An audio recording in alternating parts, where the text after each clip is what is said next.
You wanna make money on MMA? LaTB. You wanna know who to put it in your parlay?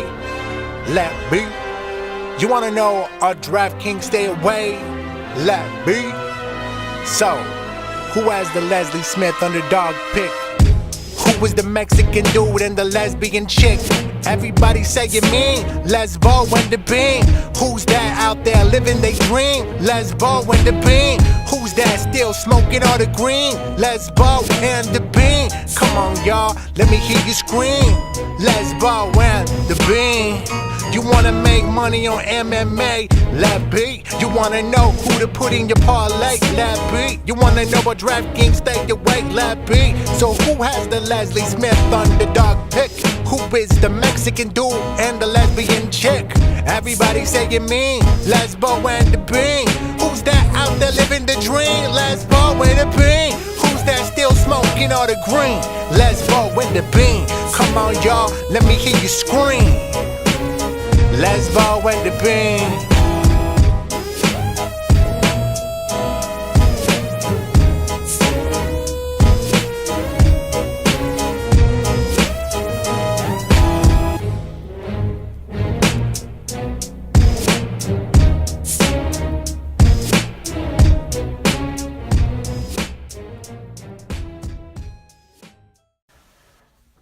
Hey y'all, episode 69, are you out of your mind? It's Coming at ya. For Howard Stern fans out there, it's our Ronnie Mund episode. And they would know he always screams, 69! He gets so excited for everything. It could be a whole thing. He's like a 70-year-old. No, maybe he's not. He's like 67. He's a dirty old man. Yeah. Or the mommies they do where you ask your parent on their 70th birthday where you say, hey, Mom, Dad, to celebrate tonight, since Dad's turning 70, are you going to 69 one last time? And they videotape it, and people are sending in these videotapes. You have to, if you guys don't watch Your Mom's House, it's Tom Segura. Uh-huh. And, shit. So why is it 69 that's so universal? Him and his wife. Yeah. Why is it so universal? I felt respect that I should say her fucking name, too. It's their podcast. But they're I can't just married and they have two Segura different last names, right? Yeah, and she's a stand-up comedian, Right, too. because their stage names. I think he has 3 Netflix specials and she has 1. Dang. They're a comedian household.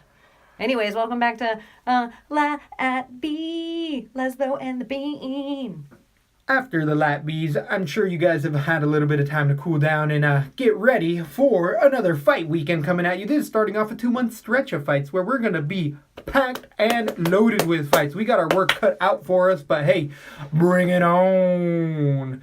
So, we're going to end up actually getting a bit into the Twitter stuff before we get into this card, because I feel like these next 2 fight nights coming up here in a row are some heavy hitters. But on the Twitterverse, all of this Marlon Moraes via, it just blanked me out. Jimmy Rivera fight that ended up falling through with all of the weights, this and that, people calling out Jimmy Rivera. I think he's taking the high road. I think Moraes is, of course, going to poke the bear because he has nothing to lose in it. But it's really weird because I thought Moraes was a more upstanding guy. I had heard I'd never heard bad things, but now he's kind of showing himself to maybe not be that way, where I felt like Rivera was really being forthcoming and being like, I won't stoop to his level. I'm still not going to talk shit about him or his family because I don't do that. And I like that in Jimmy Rivera. Bring all those fights on. It's not whether I like or dislike it. I just like the fighter to be themselves. I feel like the fans can sniff out the bullshit. And so I think Jimmy Rivera is really a humble guy that he's probably been a tough guy for a long enough time. He's not insecure that he feels like, I'm not going to tit for tat with this guy. Like, it's not even worth it. And Moraes is a guy younger. I think he's, 24, Marlon Moraes? Yeah, he's mid-20s, maybe early 30s. He's a young guy. Yep. I think he's pretty 26, young. yeah. And so it's also age, but I also think it's Jimmy Rivera's maybe a little more respected, and Marlon Moraes needs that fight because that's the easiest way to get the respect is take the other guys. Sure, of course. So that's Marlon Moraes needs the fight. He's fighting up to fight Jimmy Rivera. So he's Jimmy trying ain't to... calling him out. Yeah. Jimmy doesn't need to. Jimmy's calling it up. Contenders, exactly. Cody Who and is the TJ. fighter that says, I'm looking in the same direction you're looking? Eddie Alvarez. to Dustin Poirier about the rematch. Right. Like, sorry, I'm looking in the same direction you are. Up. Yep, that's a good is. point. Good statement. You got any other Twitter? Well, there's tons of Twitter stuff been going on, but what other keynotes over the weekend and weeks of? It's 11 days until the two baddest men alive meet. How quickly did that fight come about? I feel like Ngannou just stepped in there like a month ago, 2 months ago. Am I lying on that? He's been in there over a year. No. I'm talking about since the last fight he had. Gosh, 3 weeks, 4 weeks? Okay, right? I'm just but he did not even take a punch. Damage, yeah, it's true. He Pez dispensered Overeem. I thought a little strawberry Pez was going to come out of Overeem's neck. So, other stuff going down. There was retirement by Nate the Great Marquardt. And then last guy to beat the current 170 champion in Portland in Strikeforce with a knockout. So Marquardt really set T. Wood on the path of where he is now and why he fights the way he does now, so he don't get elbowed across the face. Thank you very much. I don't know. Stipe, I can't even think about that fight. We got a breakdown coming up for that fight. I want to stay away from it only because I got so much to say about it later on. Fair enough. So, any other Twitter topics? I feel like we got a fun fight night coming up. Holloway Edgar confirmed for 222. That has been really, really fun. Really love the activity of Max Holloway and what he's doing, and keep on doing it. Keep taking, other fighters should take notice of the Max Holloways and Jimmy Rivera's of the MMA game right now. Tanya Evinger's injured, and her UFC Austin bout with Marion Renew is off. Oh, come on. We were just giving Evinger such accolades for being so tough and gritty and being... Damn it. And now she's hurt at 36 or 38, wherever she's at. I hope she heals quickly, because Marion Renew is a good fight for her. I think Tanya walks through Marion Renew, and I actually think she could be an underdog. I was going to say I would have had Evinger in that underdog position right there for sure. For sure. The only thing she has in the UFC is a Merkin, and that's all people are going to think about. Yep. We could probably get her for 7-6, 7-8 on DraftKings. I 100% agree. So, what other Twitter stuff do we got on the line? Barao Kelleher and Alvey Marcin, or Sam Alvey versus Marcin Pachnio, added to UFC on Fox 28. I am really excited for the first one of the two. Sam Alvey, I don't mind seeing Smiling Sam. Yeah. Smiling Sam. Who was it? The other fight was Kelleher? Can we say Smiling Sam? Always boring fight. Unless he gets a knockout. When was the last time that happened? He knocks out older fighters. So whenever he's fighting older guys, it's interesting. It's been a long time. It has been a long time. So the Kelleher-Barao fight, that's really interesting. That is right where Kelleher's at, where I feel like people were saying that he was going to be a straight climb to the top, and I didn't necessarily see it. Neither of us saw it. Hence, Nature Boy making a present, by the way. Just you have to put $1 in the jar. Damn, Nature Boy. So, Heathen Barao Kelleher. The fight's closer than people think. You can't have your phone on the podcast. So Kelleher-Barao, it's going to be a close line. Kelleher might be the underdog there, and I could see that working out, but who knows? Heathen looked good in his last fight. I thought he was a fade for a while, and now going into it, yeah, right now I would pick Heathen Barao in that fight. Right now, with Brian Kelleher. Interesting. Gunnar Nelson called out Darren Till. I did see that. Has Till replied to that yet? Not that I know of. Did you see also? Probably. Did you see that Gunnar Nelson actually put in the petition against Ponzinibbio with those eye pokes? And even Perry's came out and said as well, oh yeah, I did get poked in the eye. It's why I had that bruise over my eye where they thought I was cut. Yeah, and didn't also Ariel say that the fighter right before him... Gunnar. Nelson. Was That's it Gunnar Nelson? Yeah. Oh, it was right Gunnar. Yeah, on and the then, interview? Yeah, sorry. Yeah. I was staring at Gunnar Nelson picture. And Two just separate stories. That's why you shouldn't be watching TV while you're on the podcast. I wasn't. I was looking at Twitter, which is kind of similar. But we're talking about the Twitterverse. This is a good point. So, any last Twitterverse stuff? Volkan Ozdemir pleads not guilty to felony charges in his case in Florida. I haven't even had that in a frame of mind that it was going to go weird because... Yeah, so it won't affect anything in 220 with DC. Right, he's coming up. No one has ever... Yeah, I feel like the UFC might be like, what do you want, $2,000? Here's a check. You sign all these things and we never see you again in your life. Like, it could be something weird like that. I guess. I don't have anything else. We can roll into what's going on. With the... breakdown. Breaking it down. If you haven't subscribed, remember to like and subscribe wherever you can. Hey, even throw in a comment.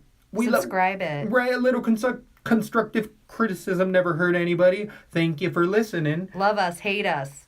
Put your alarm clock on, people. You need to listen to us. UFC Fight Night 124, St. Louis, Missouri.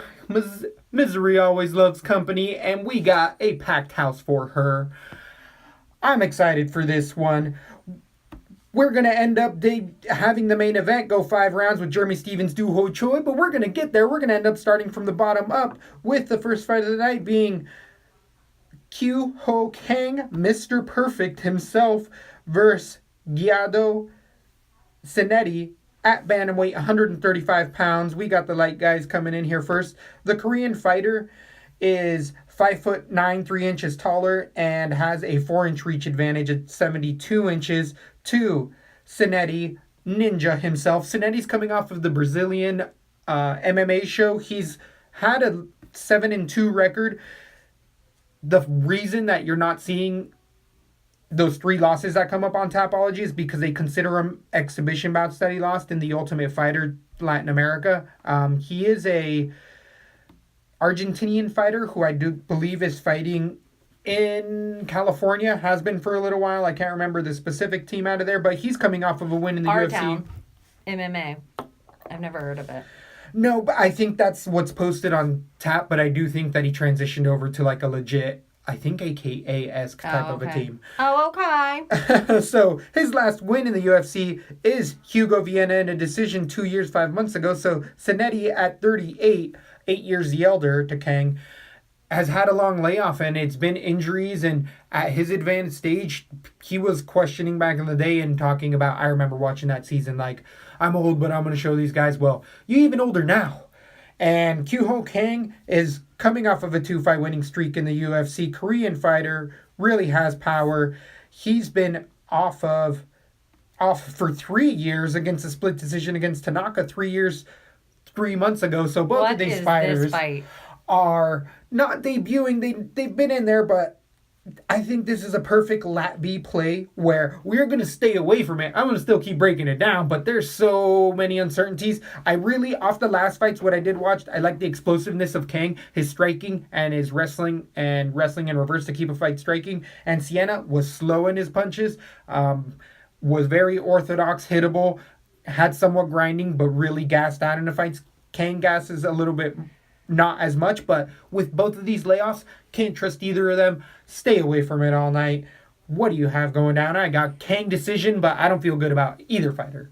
This South Korean hunk over here, that's what you got. You got a South Korean hunk against, no joke, the guy's name is Guido Canetti. Guido Canetti. I would like him more if his name was Guido the Spaghetti Canetti. I'd be interested. He would have to learn some BJJ. He's too old to do all that. And since we don't have to get into it, and I'm going to have to agree with you, even though I have Kang submission round 1 on this fight, I'm going to stay away from this because what do I know about either fighter at this point? I can watch so much tape on them, but... the layoffs. It's the Janet Jackson, what have you done for me lately? And that's how I feel about this fight. So this is a LaTB. #stay away. Moving on to the next fight, we get going to the 145 pounds. Mike Santiago versus Mads Burrell. This is a 20-10 Mike Santiago coming off of the Contender Series, winning his first fight there and actually losing his debut in the UFC submission to Zabit 4 months ago, against Burrell, who's also 8-2 coming out of Denmark, and he lost his debut against Pereira 4 months ago. So they're both coming off of a loss, both submissions. Pereira, both of those fighters are top quality contenders. So this is a really interesting fight because I think both fighters have a lot more to show in there. The younger fighter is going to be the 23-year-old Burrell. He's also 1 inch shorter at 5'9" and has a 2-inch reach disadvantage to Santiago. So the bigger fighter, a little bit all the way around to Santiago. He does look like a huge man when he cuts down to 145. When he walks around easily 175 the week before. Definitely tends to be a grappler, go to the ground a lot. Has good top control and can really guide you into really sneaky submissions. His striking is coming along. He does get hit a little bit more than I tend to like, and he has gassed in his last few fights. He's so young in his career. Both of these young men are so young in their careers that they can make humongous leaps and bounds fight per fight, and they both are coming off losses, so I think they're both gonna grow. It's who grows more. I don't really know right now. This is one that just because I feel like Santiago's come up through the American scene, which tends to be a little bit better, but Denmark has a fighting culture. All those Polish fighters also have a good scene. I just have a more familiarity with Santiago, even though the better striker in this fight is the Dutch fighter. He, though, showed that his grappling was very inept with Pereira's, and I think Santiago can exploit that more than Burrell can exploit Santiago's lacking in strikes. So I got Santiago decision. This is also I'm not going to put it heavy. I don't think I'm too certain with this. I think there's better spots this card. What do you feel? I'm not going to put it anywhere, this fight either. And it's really just because, like you said, both guys went in there against freaking crazy good competition. I know Zabit was your pick of Hype Train of the Year. Like, yeah, beating Santiago was one of those people, yeah. And so Santiago, he didn't really get to show himself. He stayed alive for a while in there. Zabit isn't known to be a striker. So I'm a little questionable on that. The guy has tons and tons of experience in the American scene. I don't know. I don't see how odds makers have him as a 180 favorite against somebody when there's not a lot known about either of these guys in the competition that they're fighting. You know, like it's just such a small window to make. Just too much is unknown, so they're both coming off a loss. This is a perfect underdog pick for me, only because neither fighter you really know what's going to happen, and anything could happen inside the octagon, obviously, and that gives Burnell just as much chance. I think he Japanese neckties him. Ooh, wow. That's his thing. Yeah, that's what he does do that. He does, but against the competition level that may not be so familiar, like Santiago's got it. All those Florida jiu-jitsu scenes, they've seen neckties for years. But maybe not. Maybe I'm wrong. We saw the first Ezekiel choke a few years ago because, hey, that's not supposed to happen, but it did. So, who knows? So, yeah, I'm going to pick Burnell submission, round 2. I am not going to put it anywhere. And I might even put Santiago. I might put them both one-on-one, like on a card apiece if I need a filler or something. I don't even know what the lines are. Let me pull up that real quick so we can check that out. Pop on here. Oh, right. We do end up having the DraftKings cards up. Some DraftKings. So either way, we said we weren't going to be picking. Canetti was 7,000 against Kang's 9,200, which maybe Canetti's a play there. I don't know if I necessarily see him get finished. And then who else did we already break down? Right now, Burrell is at 7,500 to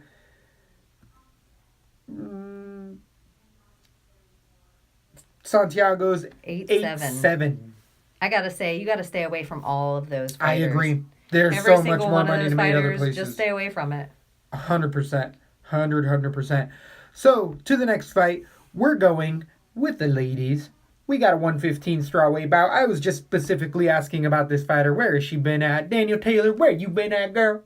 I've been waiting for you. You know, when I saw Taylor on there, I was hoping it was her. Yeah, oh yeah. It's my little baby Taylor. I'm sure she hates that name. That's my baby girl. That's my little baby girl because she's like 5'2" or 5'1".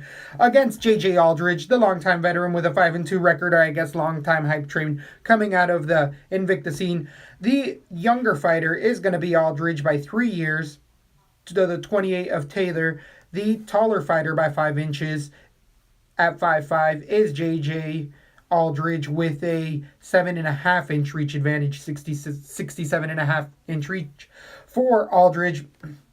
Taylor's been the shorter fighter in every single fight she's ever been in. So when people keep saying Taylor's going to get incredibly outstruck, I don't necessarily see that at all. Taylor pops in and out. She's very John Dodson-esque in her fight style, and she has grown more and more in her takedown defense and able to hurt women. Daniel Taylor hits you with an overhand right, you know it's coming, but she's so explosive and fast that it stuns women and they don't come back in on her like they usually do. You always see, if go back to Taylor's first few fights in the UFC, a couple women eat those rights and say, ooh, I'm going to try another route. And then they have really garbage shots because it's in the division, and Taylor can keep it standing long enough to win a decision. She's a 9-2.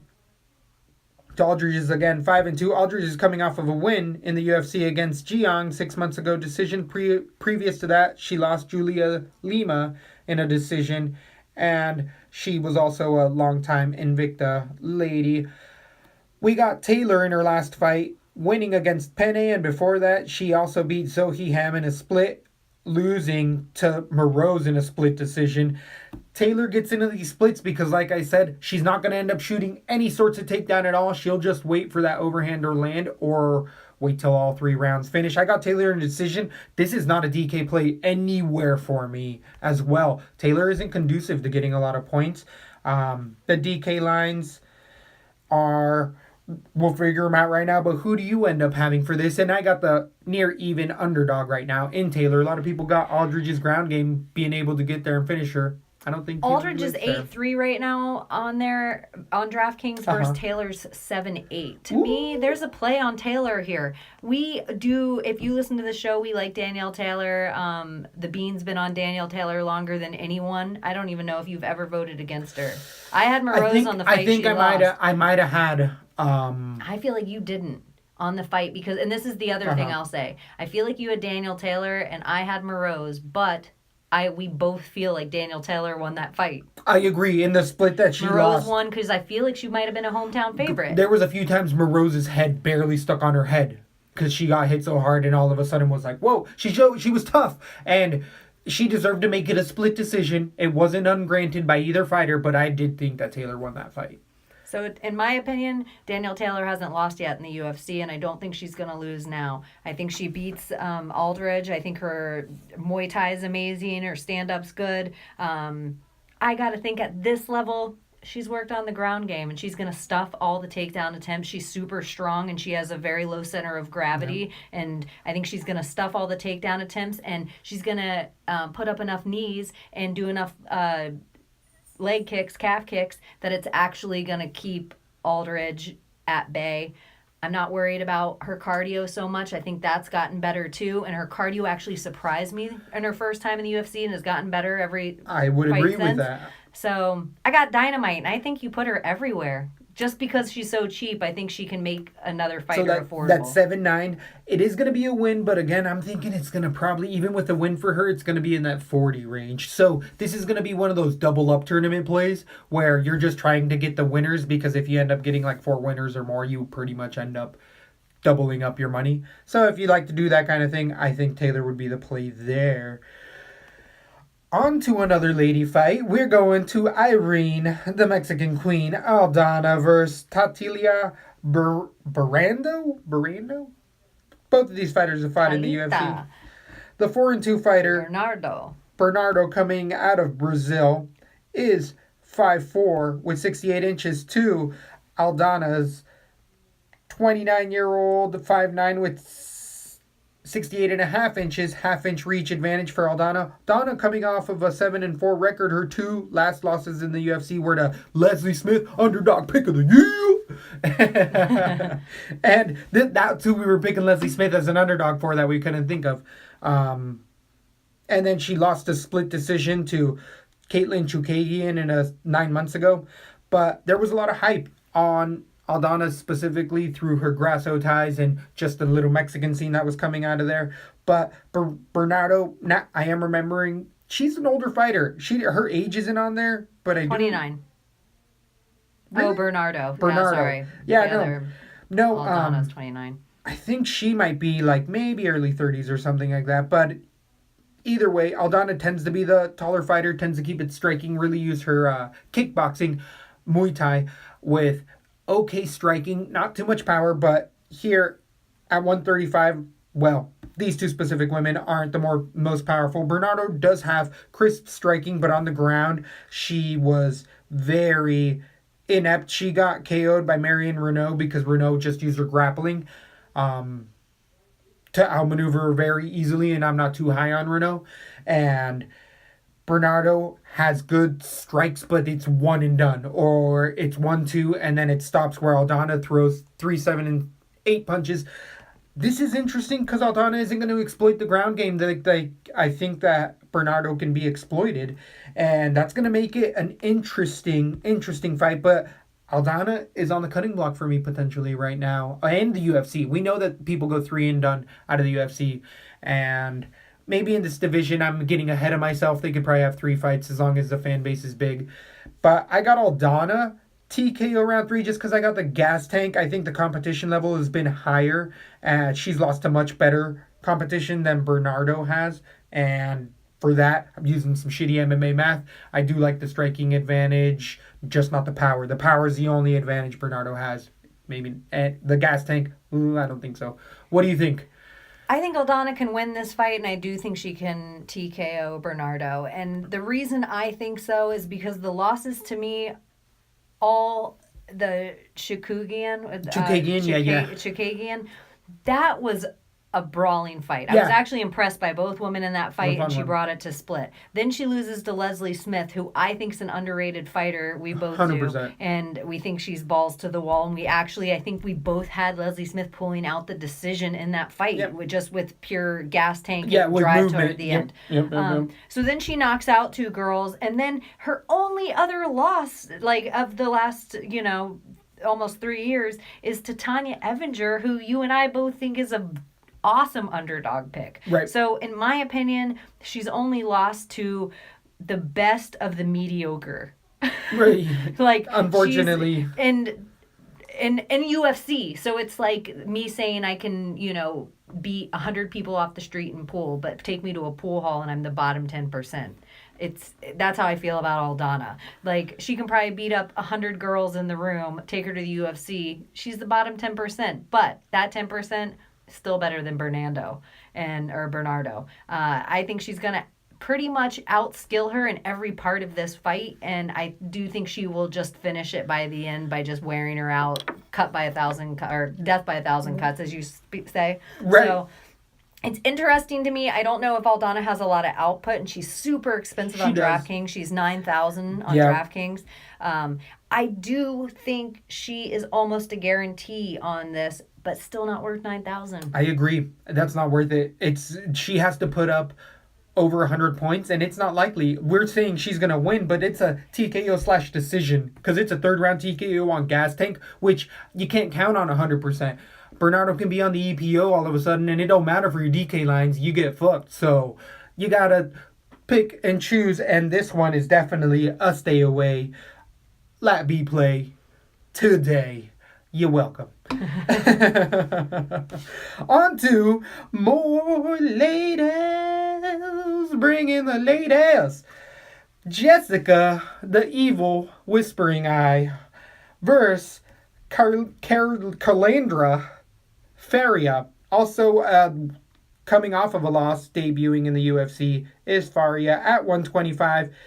This fight is really, really interesting. Jessica Ai, with an 11-6 record, is coming off of a 4-fight losing streak in the UFC. Not won a fight in the UFC. Against Farias, 18-6.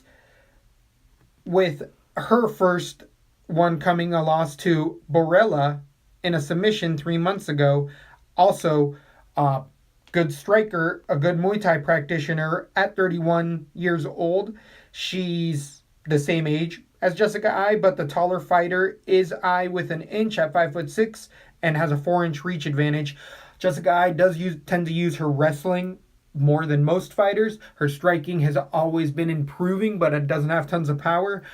Jessica Ai just cuts through me and tends to quit a little bit. And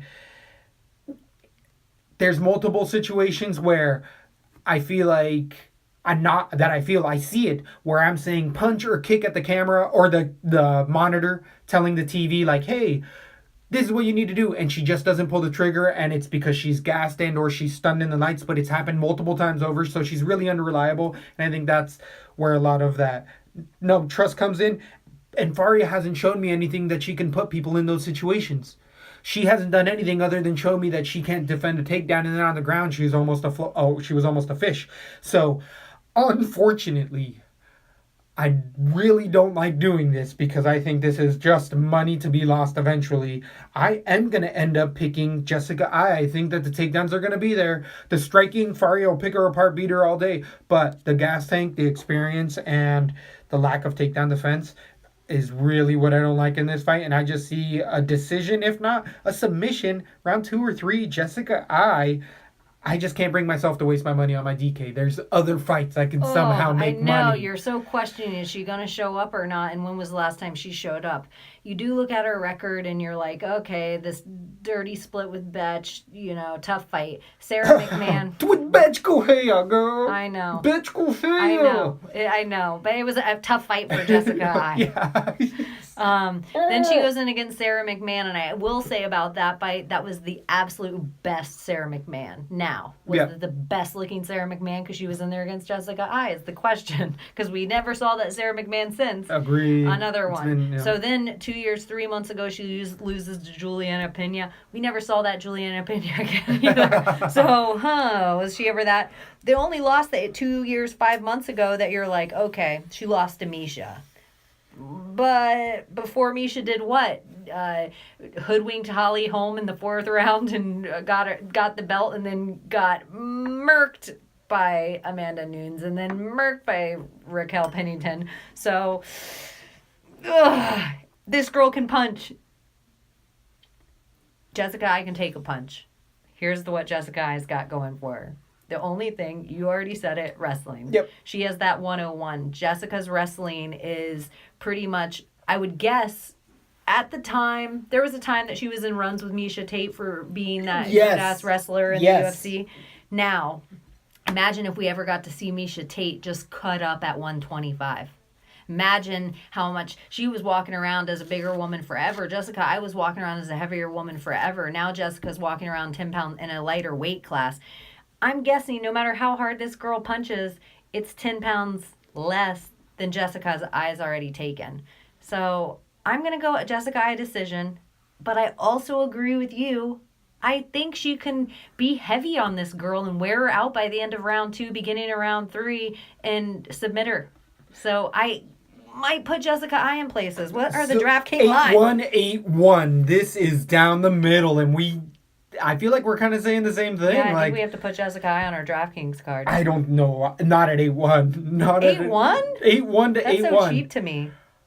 8-1 means you can afford an expensive, almost. I don't know. I don't think so at all. I think you have no at the end of it, Ai. I have not enough trust in Ai. Well, right now, you were just saying, people have looked like monsters that never looked like monsters before against Jessica Ai, and it's so... Betch Gohea looked like a fighter. Nah, she split it. She split it with Betch, and that was arguable. Some people were mad at that. I booed at the TV. So, I think we've hashed that one out enough, right? Right now, I'm putting just the fighters we agree on the card. Okay, I agree. So right now we have Aldana, Okay. I, and Taylor. A lady card. Oh, the Which ladies is, night. we've never done that tonight. before because there used to actually be, we were sexist because ladies never brought points. But it's Now only it's because we haven't changing. talked about guy fights yet. It's all been ladies up till this No, point? we've talked We about some. one guy fight prior One to or that. two. Anyway. Two. You're right. Two. Yeah, we just don't agree on those. And I probably could be swayed. I was even thinking about it afterward that I don't even feel real strongly about is it Santiago? What's the fight? Yeah, Santiago versus Burrell. Don't listen to me on that. I'm already iffy on that. So we might agree on that one too. So, talking about the guys, we are going to bring a little bit of manly love to you here at the welterweight division. We have Thiago Alves versus Zach Cummings at 170 pounds.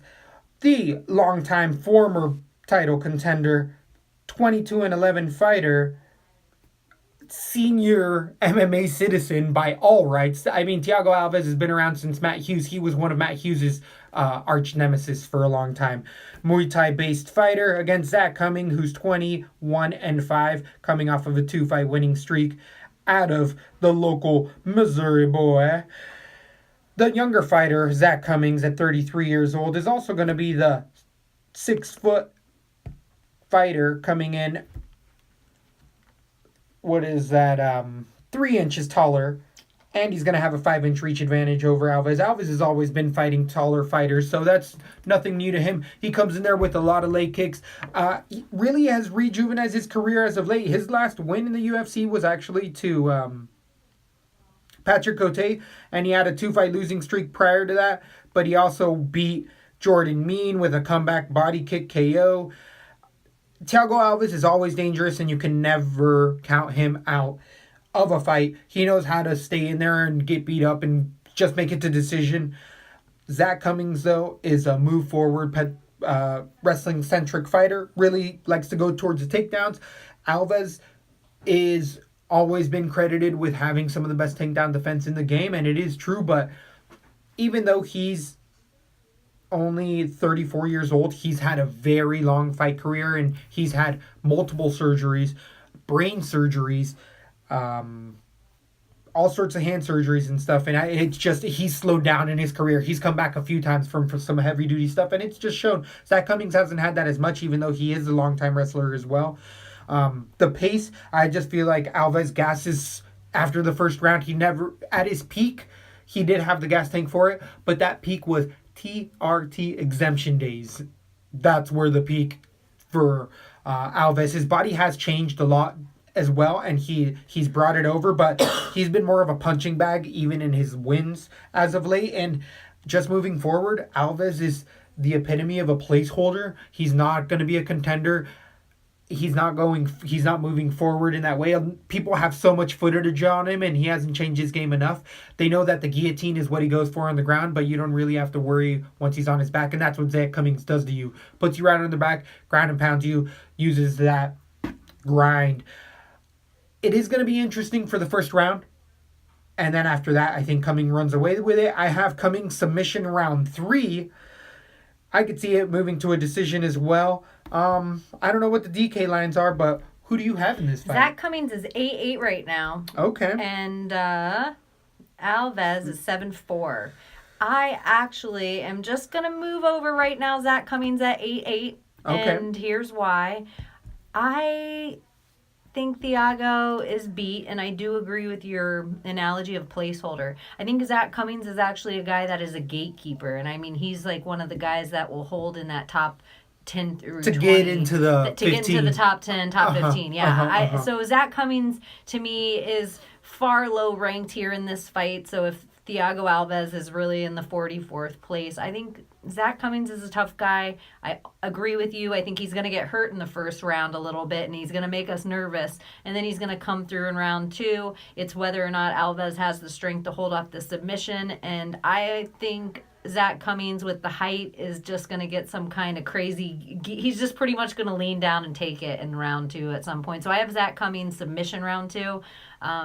I can see what you're saying if it takes him the extra round to figure it out and go into round 3, but we both agree here. Zach Cummings all day. Bye-bye, Thiago Alves. And that is a minus But- 220 favorite for Zach Cummings. So we're going with the odds right there. 2-1 favorite. The We thing see it. with Thiago Alves that I also agree with you on, he's a guy that will always hold a spot deep in the prelims that if he were on your fight card, you're like, Thiago Alves is fighting tonight. You'd be okay with it. I could see newer fighters being like, or newer people being like, oh, who is this guy? Is he a new Brazilian? And it's like, no, you'd be surprised. But on to the next fight, we have another lightweight or a lightweight bout with Polo Reyes versus Matt Frevola. Frevola being 6-0, coming in as the debut fighter out of Florida.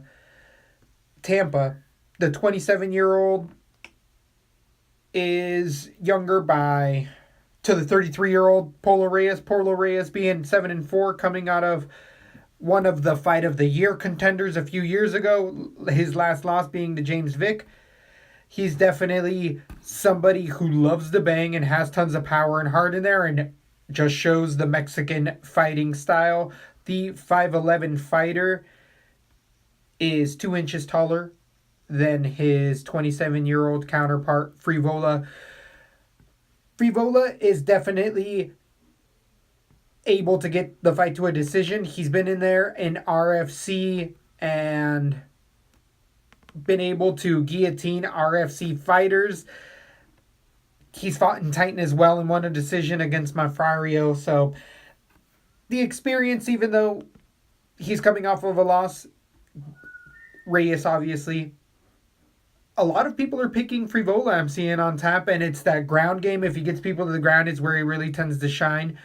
And he really pursues that a lot. Reyes, though, coming out of Bulls Combat, I do know is been jumping around to the United States, I think in the AKA or New Mexico area potentially, since he's had some of the peak performances that he's had. The brawlingness of Reyes is where I'm really scared in this fight because Frevola really goes for that takedown heavy, and Reyes can get into that brawling mentality, and if his hands start throwing instead of defending the takedown, he's going to be in a very bad spot. And on the ground, he is been shown that he can get muscled around down there. He's been working on it a lot, but probably not enough to where Frevola is going to definitely have an advantage on the ground. I like Reyes' takedown defense. I think it's gotten better and better the more we've seen him, and now that he's had a few experiences in the UFC. The 27-year-old at 6-0, it's a good record. He's definitely doing a grinding-centric style. He has a good gas tank as well. There was limited footage on him, but I'm going to go with Reyes' decision. He is an underdog here at a plus 185. It's the experience, the tape. I think Reyes can be getting beat. Come in the third round, they both have to start somewhere standing, and Reyes can land an uppercut that changed the mood of this fight. I'm not super confident. I'm just not as confident in Frevola as most people are right now because I just haven't seen it yet. What do you think goes on in this fight? 7-3 for Polo Reyes right now, and Frevola is 8-9 on DraftKings. Here's something that I noticed that the odds makers do. A guy's a heavy favorite going into a fight, and he loses that fight, and they all of a sudden make him an underdog. And you and I both, here at Lesbo and the Bean, James Vick was our Leslie Smith underdog pick that week. And so I don't think it's a crazy loss to me that he went in there and lost to James Vick. Agreed. He does have so much more experience in the UFC, and nothing against Frevola. It's just not the caliber guys that are in the UFC. And so some of his victories and the little bit of footage that you can find on him, wow, it's explosive. I got to think that every single person in the UFC knows that stuff. Every single person in the UFC, a guy coming in like that, knee, leg kicks, I just don't think the experience is there at all. And so it's interesting that his last fight, I thought Vic was going to walk through him, but I love Vic. I think he's a guy on his way that could potentially wear a belt. So Polo Reyes, I think he's going to knock this guy out in round 2. And it's going to be that welcome to the UFC tattoo across. Wow. So there's another underdog we have there. That's a big underdog. That's almost a 2-1 favorite. It's just, this guy comes at you to wrestle. He doesn't try to strike with you at all, and he just keeps that grind up. It's Habib-esque without as much striking. Like, so Habib, if Florida was Russia. well, Florida is a mecca. Like, he's getting some top training partners being in Florida. He's able to drive down to wherever he needs to. But either way, that's going to be a fun one. I'm excited for that fight. The more and more we're talking about it, I think there's avenues to make some money all the way around there. Onwards to the next fight, James Krause versus Alex White. These sound like noblemen to me for whatever reason. They just sound like the whitest names in the world. Because his last name's White. Obviously, and he drank gasoline as a kid, and that sounds like a really white thing to do. James the Krause. He's the. So pretty white name, right? And Krause, like that's about there. James the Krause, though. His Right. nickname is the. I love it. Finally, you've been saying that forever. But there was yeah. I mean, another fighter. Another fighter could use it as well, but the Krause is a good one as well. I've liked James Krause. 24-7 against the 12-3 Alex White. The older fighter, 31 years old, is Krause. Taller fighter is Krause at 6'2" to the 6 foot White, and also has a 4.5-inch reach at 75 inches. Does Krause. Krause has a very slick striking game. He's a head coach out there in Missouri, being another local here on the card.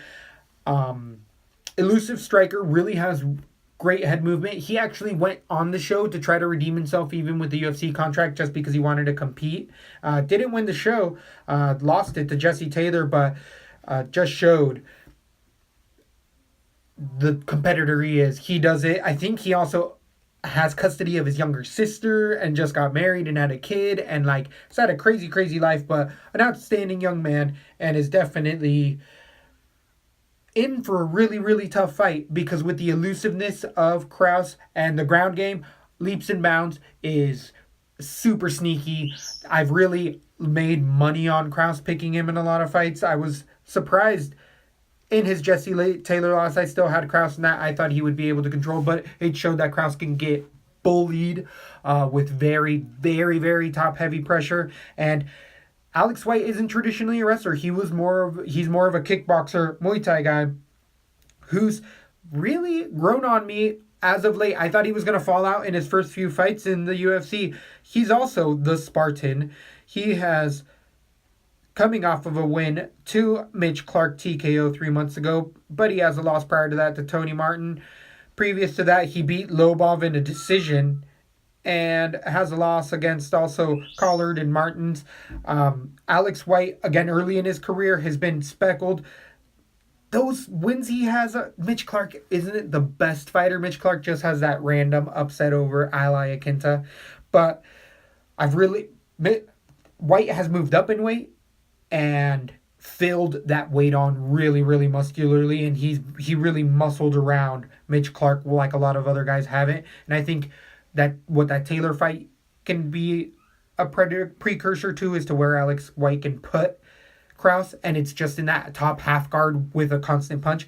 But White's striking is getting elusively good. He was much more brawling centric, and he made a couple key moves in his career as of late, and his striking has really started to fine tune and be laser beam-esque. With that movement that Krause has, Alex White has started to learn to set up traps, and it's really shown beautifully. But James Krause is a very technically sound fighter in all facets. Not only striking does he throw front kicks to the body and head really, really well, but on the ground, he'll be a nightmare all over. I really, really like the underdog in Alex White here.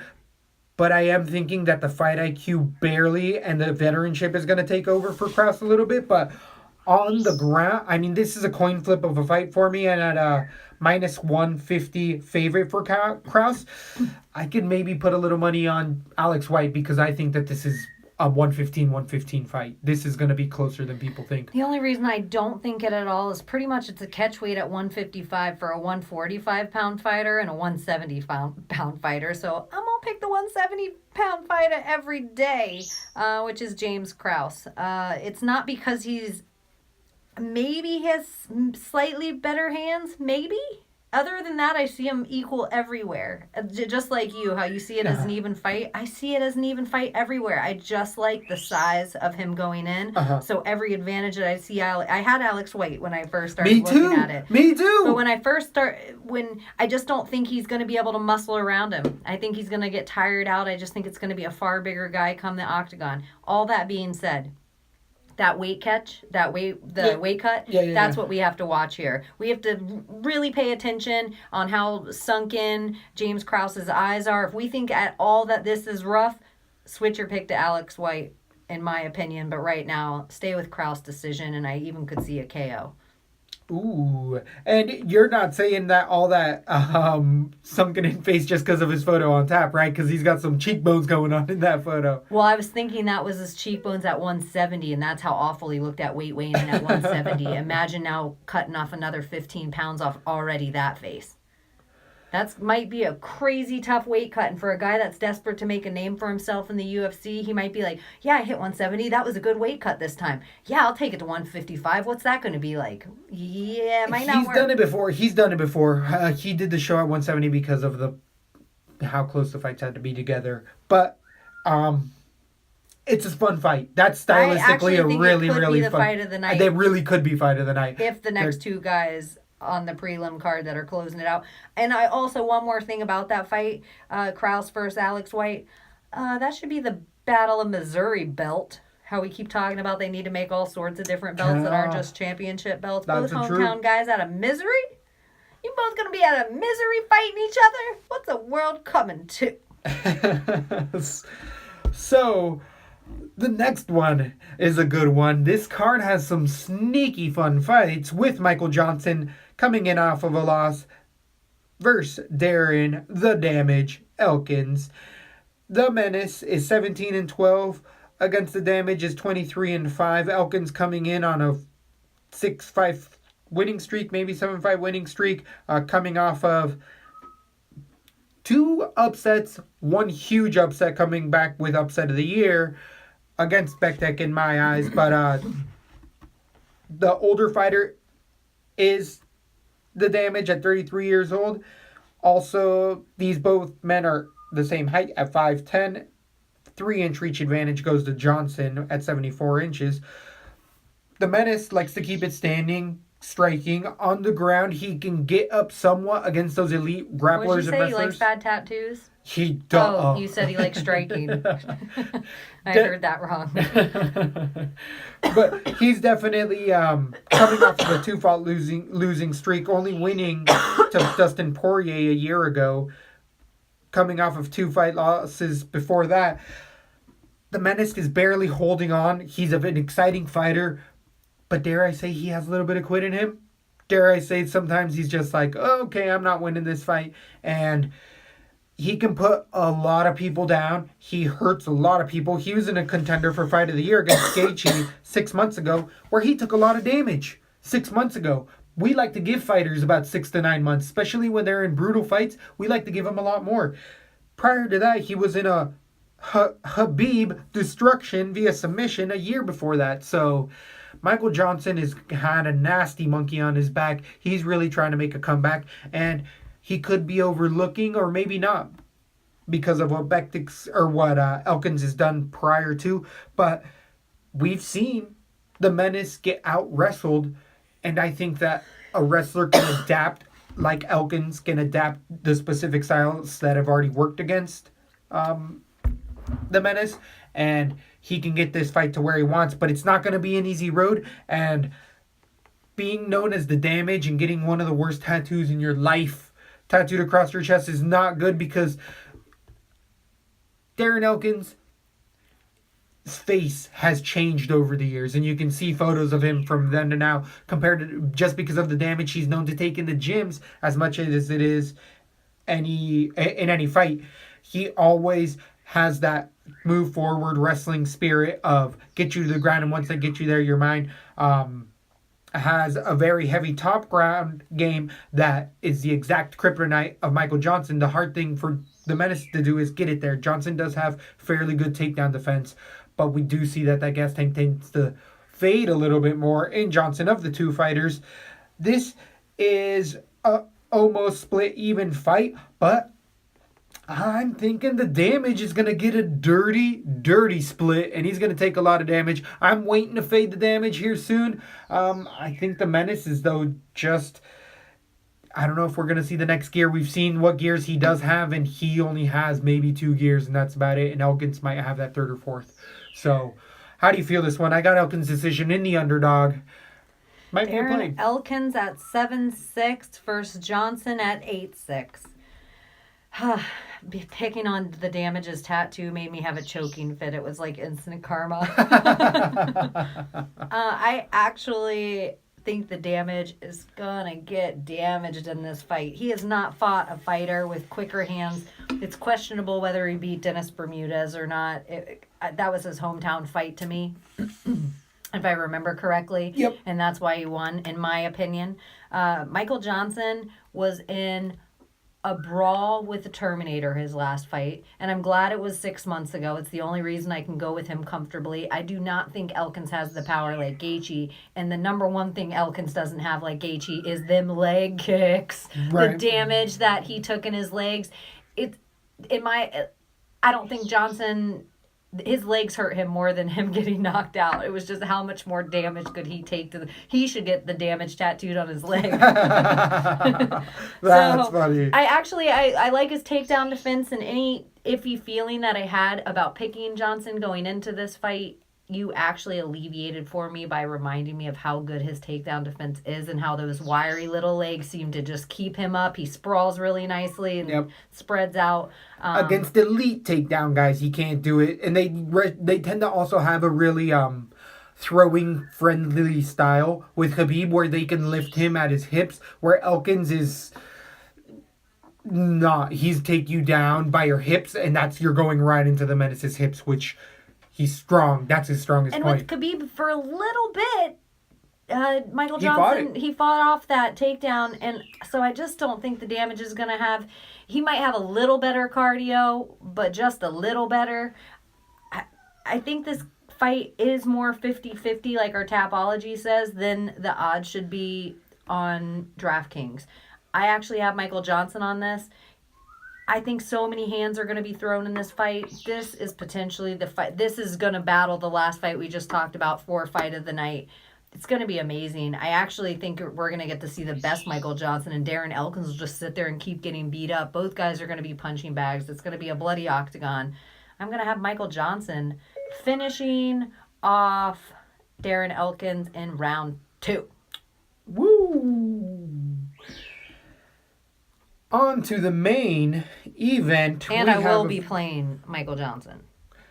I've been waiting to fade Elkins too. Everybody, I think every fight they keep thinking he's going to retire, so they give it to him thinking he's going to retire, and then he's like, "See you next time." And they're like, "Shit, the plan didn't work." So on to the most ducked fighter of the year. We have a 170 welterweight bout with Kamaru, the Nigerian Nightmare, Usman versus Emil Meek. Emil Meek, the 9-2 fighter coming out of Norway, is 29 years old, a year younger than Usman. Also, the taller fighter is Usman at 6 foot to the 5'11". Meek and Usman has a 77.5-inch reach advantage, 3-inch reach advantage to Meek. Usman, we know what we're getting with him. Top-level wrestler, wrestling scholarship, uses wrestling to get to the ground, coming out of the Black Zalians Armory. All of the local Florida guys, definitely, you got to give props to Meek because he has the balls to get in there and is willing to take on anyone. I love the Valhalla nickname for Meek. I love the look. He's also gotten some awards for being like a Norwegian dark rocker or something like that. Like he's a lead singer of a band and is an MMA fighter, so obviously he's a badass for them. And it's an awesome gimmick, but coming in and winning your first fight against Jordan Mean a year ago and also beating Rusamal Par-Harris in a TKO via elbows a year and 7 months ago are good. They're credible wins. Meek comes in there with a really interesting ground game. He has a little more unorthodox ground tactics, and I have heard a couple interviews. The reason that he's not fought for a year is because he's had visa issues specifically. He may have had an assault, or maybe not even an assault, something else that's just held him up for a split second, but they were able to figure it out now, and Usman was willing to wait, and this fight got moved from previous bouts. But it's only because Meek's literally the only fighter willing to take it, because Usman's already he's 11-1, beating TKO 3 months ago, Sergio Moraes, Sean Strickland in a decision, Warley Alves in a decision, Yokovlev in a decision.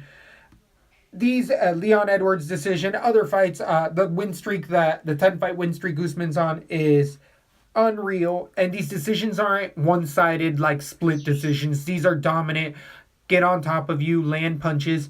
The submissions will come if they're there, but if not, he's happy to land and strike multiple times over. His takedowns are incredibly clean, but Usman's hands as of late have really started to come together.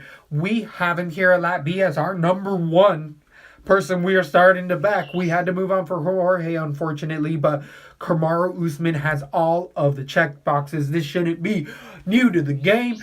It came to you from LaTB's mouth to your ears. Watch Usman roll. I think a lot of people have a -600 huge favorite for a reason. Everyone sees it. Meek's going to get a couple more fights in there, but he's going to learn a lot from this fight, and he's going to learn that his ground game that he believes is so good out of Norway ain't that good. How do you feel this one goes down? I don't think you need to explain too much more. You have to arrange your entire card so you can afford the most expensive fighter of the night, Kamaru Usman. He's worth every point. Even in his decisions, he's going to get over 100. I agree with you. I don't think Meek's ground game is going to be nearly on par with what Kamaru Usman's throwing around here. He's a bad MF. He is a bad motherfucker. You got to watch him. You got to watch him roll. I like how you said it. We got to watch Usman roll. Yep. I think that's the perfect way to even put his style. He rolls over you. He has fast hands and fast takedowns. It sucks to me because I really like Meek. I was hoping they'd kind of ease him up. I think he could be a crowd favorite. This fight's good for both guys because I think Kamaru Usman's so good that Emil Meek will be... When it has a loss on his record in the UFC against Usman, everyone will be like, but it was against Usman. Right.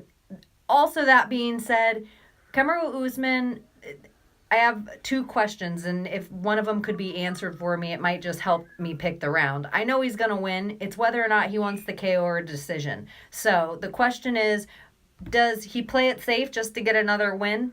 I don't think so. I think he knows that his style of winning by decision wasn't getting him any quicker up these ranks, and I think he sees the game that he has to play now with knockouts. And so I think I like Emil Meek enough to give him round 2, just because I like Meek, not because he's shown me really anything in the UFC that's even close to on par with what Usman's throwing out there right now. So I'm going to give him round 2. In my head, I could kind of see it being round 1. I don't see Usman losing this fight anywhere.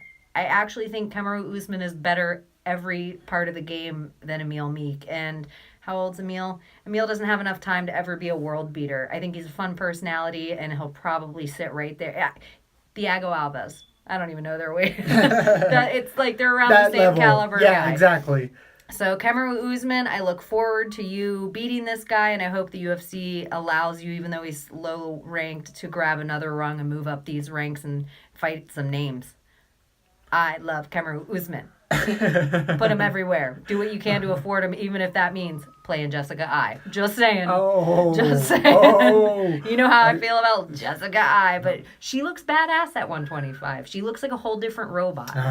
We'll see. I know. We'll see, because she lets me down. Speaking of, we're moving on to another fighter that encompasses the same feeling I feel about Jessica I. I 100% was going to say this card does not falter. It does not waver in letting you think, oh, you're just going to have a regular old fight night. This has twists and turns all over it. Usman versus Meek could be a fight of the night potentially. For reals. Because Meek could, I think, can give him hell for a bit, and then he gets grabbed up. And I don't want to say what I want to say, but he's just going to get grabbed up and rolled up and just held like a baby. And all of a sudden he's going to be like, oh, the little nightmare. Viking baby. Yeah. A little Viking baby held by the Nigerian nightmare. I can't wait till one day we have so many fans and some of them are geeky enough so that these weird things that we say, we can see, like somebody does good Photoshop. And we can see the Nigerian nightmare holding a little Emil Meek baby. That would be fun. And creepy. Yes. So, with all that, this is another fighter that I have just made so much money on and been so in awe of the hype that has come around to this fighter, and specifically seen the UFC pick and choose fights for this fighter. At 125, we have PVZ herself dancing with the goddamn stars, losing to a handicapped guy because you ain't good enough, versus Jessica Clark-Rose, who just came in debuting, winning her debut fight, 4 pounds overweight, so she's technically never fought at 125 pounds, against the veteran PVZ, 23 years old, against the 30-year-old Clark. PVZ is going to be the younger fighter. She's also going to have a 2-inch reach disadvantage at 65 inches. They're both the same height at 5'4". PVZ moves forward, Team Alpha Male style, even though she's now been in Portland at Team... What's that? MMA Lab?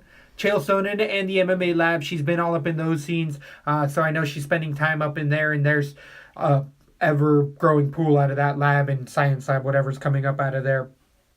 But her coming off of a loss to Michelle Watterson, rear naked choke, a year ago, and beating Beck Rawlings in a switch kick, and then losing to Rose Namajunas in one of my most sound picks I've ever had. PVZ, even though I dislike her because of her hype, but as far as what she's done in there and shown that she wants to be a fighter, she could have given up in that Rose fight so many more times and never ever did, and for that I have to give her credit. I do think that she gets advantages and extra promotion and extra money, and even though I don't like that, I think that this is again a tailor-made fight for her. Rose Clark only came in at overweight, barely beat Beck in a split decision, and had more power, but was very 1 and 2 strike oriented in her fight style. Took big steps in beating Beck. I feel like the 30-year-old, once I heard more of her story, she apparently has been on the rougher side of life. But either way, tailor-made fight for spam punches, spam, not even death by 1,000 cuts. It's just going to be 1,000 paper cuts, and you're going to be like, ow, she stung me. But she's going to win a decision point fight for Paige Van Zandt.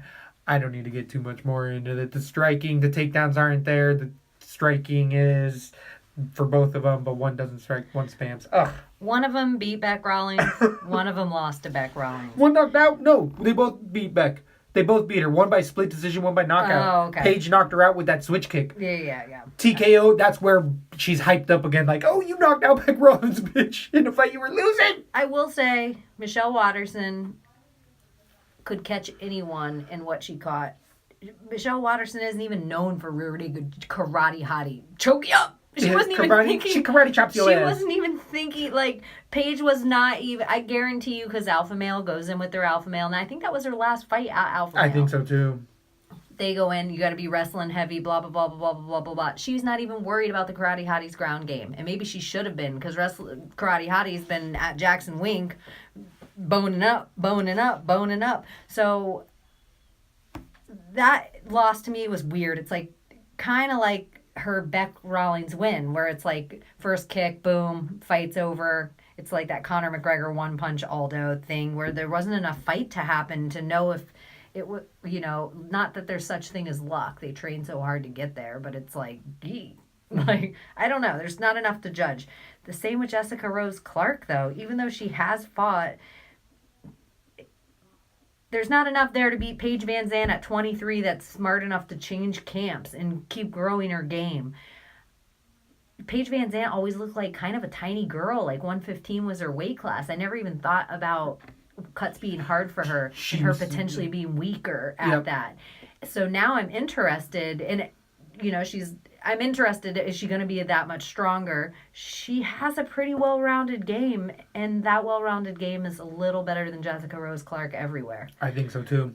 I don't know if she's going to knock her out, but I am going to have Paige Van Zandt decision on it for now. So Rose Clark is 8-2 on DraftKings to Van Zandt's 8,000. I do not like putting Paige Van Zandt on my cards. I want to stay away from this fight on my DraftKings all the way around. Oh, yeah, I don't like it. I don't like it just because I've been let down in easier spots than that. And I mean, her other loss was to friggin' near even fight. Nama Yunez. Like, now knowing where we know about Rose. Rose. Oh, I made money. She was a 2-1 fit. We made money. We put all sorts of money on that. So it's fair to say you probably never get it wrong with PVZ? Yeah.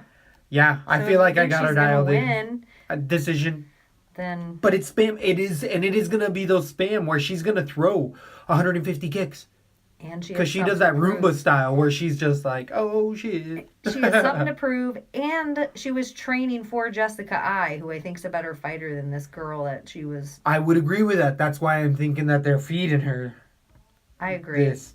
All right, so on to the co-main event of the night. We have Vitor Belfort coming in against Uriah Hall. The TRT King is coming in. Yes, what a weird fight. We already have a contender for Fate of the Year coming up on our first fight of the new year, second fight card of the new year. Either way, Vitor Belfort has been fighting since the inception, since the first UFC 4 or 11 or something like that, was the youngest ever contender, has popped for steroids, hasn't popped for steroids because he's had exemptions before exemptions were even made. He was in it when there was bare knuckles, used to wear wrestling shoes. Vitor Belfort really came in as a Gracie Jiu-Jitsu artist and showed boxing and whatever against Uriah Hall, who's 33 years old, to the 40-year-old Belfort. They're the same height at 6 foot and a 4.5 inch reach advantage at 79.5 inch reaches for Uriah Hall. Belfort being so long in here with all that boxing, everything's out the door. His last win is to Nate Marquardt, who just recently retired, but prior to that, Belfort's coming off a TKO loss to Gastelum, which we all saw coming, and prior to that, he has 2 other losses. Marquardt is a fading fighter, and as you were saying, a weird fight is because Uriah Hall is still such a prospect and so able to finish you. Uriah Hall coming off of a 3-fight losing streak, but as of late coming off of a 1-fight win over Jutko in TKO, where he really showed a next gear. I don't know what Uriah Hall did, but Jutko was doing everything right, what most people do to beat Uriah Hall, and Mousasi was able to finish Hall. Brunson was able to finish Hall, and Whitaker got a decision, but those are top-level guys. Prior to that, Hall had one of the knockouts of the year against Mousasi. Hall's active at 33, and all the explosiveness, elusiveness, and everything isn't there for Vitor anymore. I think he's a punching bag. He should be fighting only other guys that are about to retire, and Uriah Hall has many fights left. It's a knockout TKO round 1. Put Uriah Hall wherever you can. I just don't not see it being a knockout. Vitor Belfort is done. He's done what he needs to. He shouldn't be allowed to fight in there. And it might take him a while to wake up, because Uriah Hall does that spinning shit and knees. And if you remember, Uriah Hall has one of the knockouts in MMA history, spinning heel in the show, where the guy woke up in the ambulance like, where am I? Where am I? Like, he sends people into other dimensions. Ask Mousasi. So, how do you feel this co-main event? Oh my gosh, I have to agree with you. I don't even understand how Vitor Belfort makes it out of the first round. So I have Hall KO round 1, and I actually think it's going to be like a flying knee. Like something crazy, yep. Exactly like you're saying, where it's a brutally long knockout, and it will be his last fight in the UFC, and he won't be able to retire off a win like he should have done against Nate and walked on out of here. With a win, right? Walked on out of here. So put Hall everywhere. Hall's only lost to the best guys. And he kind of has something to prove at this point. I don't think we're telling anyone a secret. He's a moderate favorite everywhere, by the fans, by the DraftKings, by the odds makers. But yeah, Hall KO round 1. He's actually probably, as much as I love Kamaru Usman, if you can only afford one expensive guy. Well, right now, if I'm looking at our card, Aldana is also 9. I think she has a good chance of finishing. Our card, we have 300 remaining salary with pretty much all the lady fights. These are just the ones we've agreed on. Okay. Taylor and Usman. And we have 300 left over in salary. I would like to put Uriah Hall on this card somehow. I don't know if we can afford it unless we get rid of Usman or Aldana. I'd be Aldana all day. Aldana all day. I would take off of that card. Uriah Hall 9-1. Yeah, that's more likely the knockout of the night is like Uriah Hall's pretty much Something ugly. Something ugly. Yup, you can put it in there. But what's the actual betting line? Let me see here. The minus 275 favorite. I could see this being like a minus 450 by the end of it for Uriah Hall in a favor. I could see people just betting him to every parlay, everything. Finish, first round. He should be the most expensive fighter of the night. Yeah, and he's not at 9-1, so... Put him on your card. Figure it out. But to the main event, we made it. If you haven't subscribed by now, you goddamn better. Jeez. What do we have to do? Sit down. Stop tap dancing. You don't even have to. Little soft shoe. So, in the main event... I don't know if a tap dancer to name... I was trying to rack my brain right now to be like, you're like so-and-so in here. Tap dancing. That child tap dancer. Shirley Temple? There it is. I was thinking of the actor, Gregory Hines. No idea. There used to be this show. I feel like it was a movie. I could be totally wrong. It was Gregory Hines and Billy Crystal, and they played cops. And there was that guy. I think he's Hispanic. Maybe he's Cuban. I don't want to offend anyone. Jimmy Smits? No idea. Jimmy Smits. He was in like some TV show. He plays the bad guy in it. Huh, I don't know. It was a really good movie. I feel like it might be called No Way Out, but I bet if you just put Gregory Hines and Billy Crystal, it's probably the very first thing that comes up. I probably could look it up, but we're not talking about that right now. So, thank you for the brief history lesson. With the main event. We needed to build up the hype and suspense. Yeah. And I had to off-throw your begging for subscribers because I was going to do that later. So, this could potentially be a shootout, but it could also potentially just go to a 5-round decision at 145 pounds. We have Jeremy Stephens versus Do Ho Choi, the Korean Superboy, against Lil Heathen himself. 26-14 for Little Heathen, been a long time veteran of the game. He's definitely fought the who's who, has been at AKA for a while. Coming off of a win to Gil Melendez in a decision with those brutal calf kicks where Gil Melendez couldn't walk for like 2 months. Or maybe not that long, a week or two, but yeah, his leg was torn apart. AKA and some of those guys are really focusing on that.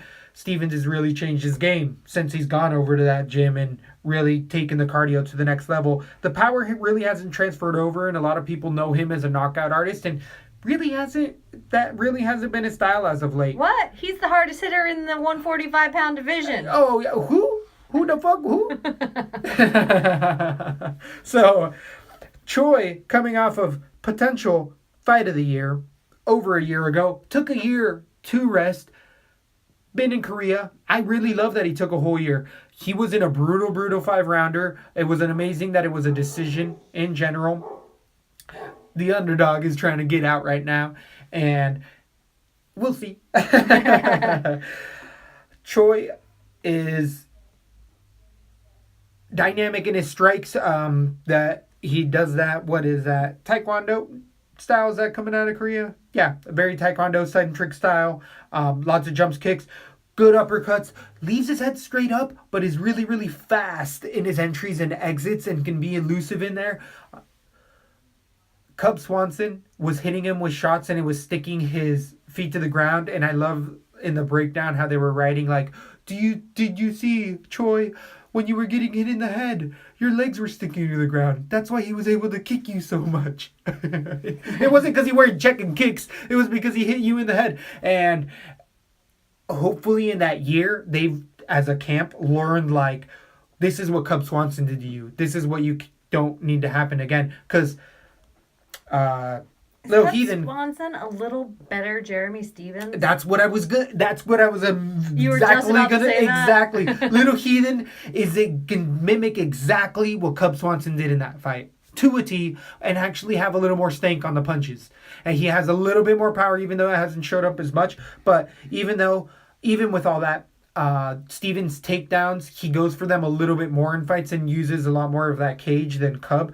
And I like Little Heathen's gas tank in this. I think Choi is going to have a better gas tank, but I think Stevens is going next level in a lot of the interesting stuff he's been talking with Rogan and all of those guys. And he's really embracing the grind aspect of it. And whenever guys really do that, they get into some fun fights because they can let it all out. They can keep that pace up for 5 rounds.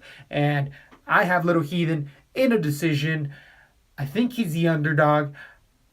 I just don't see the big shots landing, and Heathen can take some of those big shots, if not most of those big shots. Once you start to get his pace, Choi's pace down, you can start to see he has a couple angles, and then he repeats them over and over again. A lot of people are saying that the left hook, specifically against Heathen, works really well, and for a southpaw for Choi, he can land that. But if we see it, Little Heathen's the type of person that gets on social media and follows all of the guys that we watch as well. So he comments and says, oh, you think he can land that? Oh, so if we see it, he himself sees it and is the type of person not willing to be too big for stuff like that. He's already gotten over that in his career. So I think Little Heathen shines here. I think this is a 5-round decision. I think for a 5-rounder, potentially both guys, because it could go all 5 rounds. We've seen Choi do it. Or late round finish for Little Heathen. I have the underdog. Underdog came through, or was trying to get out of the box, and I am officially potentially letting it out. What Is are it going to those be costs? our LaTB? What are those DraftKings costs? So, did you sign out? It ended up. I went to on a too big of a rant. All right, so an easy one to take out and look up. Jeremy Stevens is 7-7 against Choi's 8-5.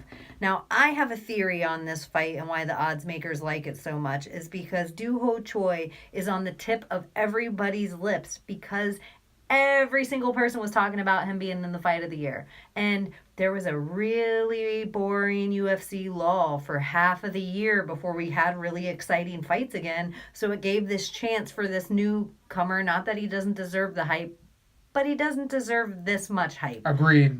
Cub's not known to be a knockout artist, and, Cub landed some pretty amazing shots on Doo-Hoy, and I think Jeremy Stevens could have faster hands, and like you said before, probably even a little more on him. This is a 5-round fight, so it's interesting to me that at 7-7, Jeremy Stevens, his average of points for fantasy are 55.7. For a 5-round fight, we know we can at least get 75, maybe 85. So at 7-7, you put Jeremy Stevens everywhere. Everywhere. Choi is not going to finish him. I think so as well. I agree with that as well. That's the one thing I feel confident about. So even if, something crazy and judges or something kooky and it's an ugly split, I still think Jeremy pulls 85 points without the win bonus.